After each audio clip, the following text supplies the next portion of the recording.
Huwag kang greedy. Kahit pa kulang ang funds mo, kahit pa feeling mo, konti na lang ang laman ng bangko mo.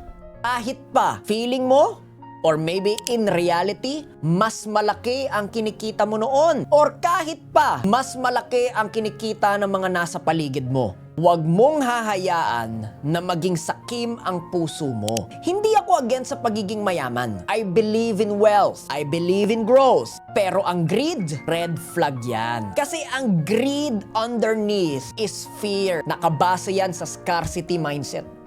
Nakabase yan sa takot. Takot na maubusan, takot na mahuli, takot na mawalan ng control. Greed always takes. It never gives. Greed pushes an agenda, never on purpose. Greed always builds ego, never impact.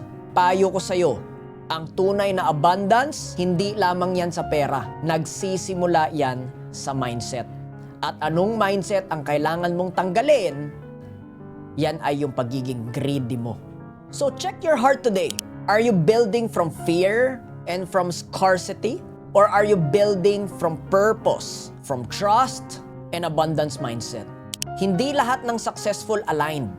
Pero itong sure ako, lahat ng aligned, eventually magiging successful.